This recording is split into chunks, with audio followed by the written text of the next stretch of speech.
Minasan, konnichiwa. Luego de haber visto el desarrollo histórico de los caracteres chinos o kanji como los conocemos en japonés, vamos a empezar a ver la estructura de los kanji y cómo funcionan para transmitir un significado o un sentido. En algunos momentos vamos a estar trabajando algunos sistemas de clasificación, pero digamos que aquellos de los que no hablemos en este recorrido los vamos a tratar pues por separado cada uno en su video. Lo primero que tenemos que entender sobre los kanji es que son signos en la medida en la que tienen un algo que está transmitiendo una idea que está reemplazando.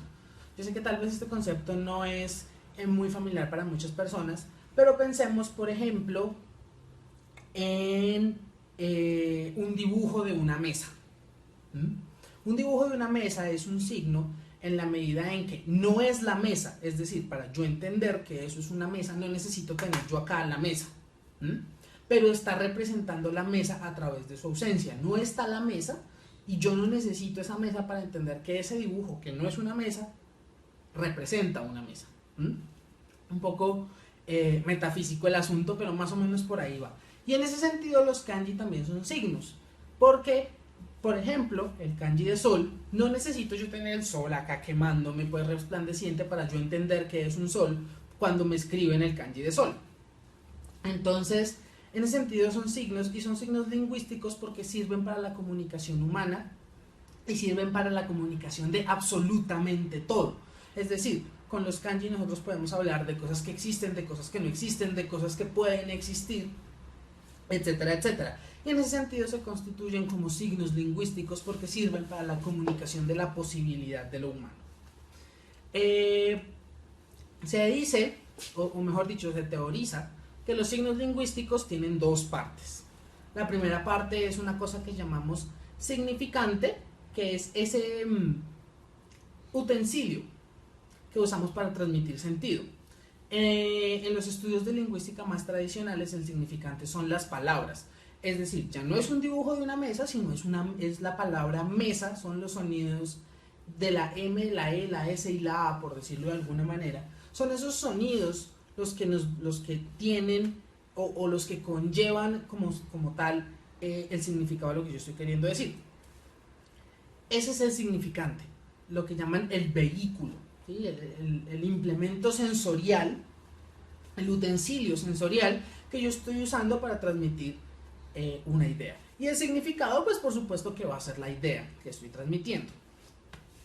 Para el caso de los kanji, yo he identificado tres partes, más allá de solamente las dos clásicas, porque los estudios de lingüística más tradicionales y clásicos solamente estudian el habla, es decir, el acto de la comunicación oral. La comunicación escrita, como habíamos visto en la historia de la escritura, la comunicación escrita en las lenguas romances está estrechamente vinculada a la oralidad. Los signos representan los sonidos y los signos solos, los signos gráficos solos, no significan nada, no tienen ningún significado.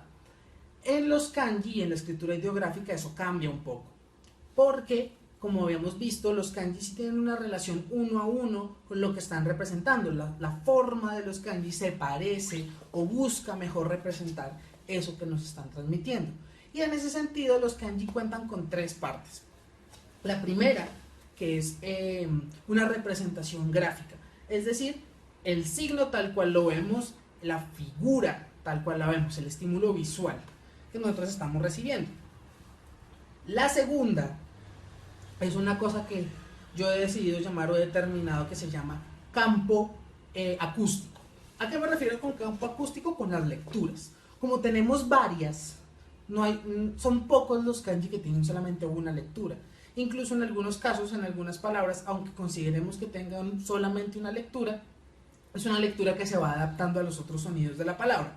Así que no es una cuestión estática, como lo pueden ser muchos signos de la escritura fonética, específicamente del español.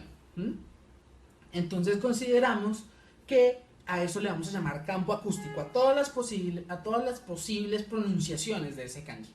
Y finalmente tenemos el campo semántico, porque también hay muchos kanji que no tienen un único significado, sino que tienen varios significados y que están asociados.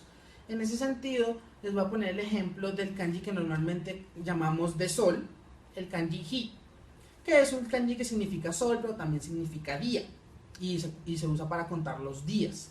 Y también se usa para hablar del sol como estrella, a pesar de que esa no sea la palabra más común para hablar del sol. La palabra más común para hablar del sol en japonés, por supuesto, será taiyo. Pero digamos que transmite una idea de sol, como por ejemplo en la palabra nikko, que es el rayo de sol.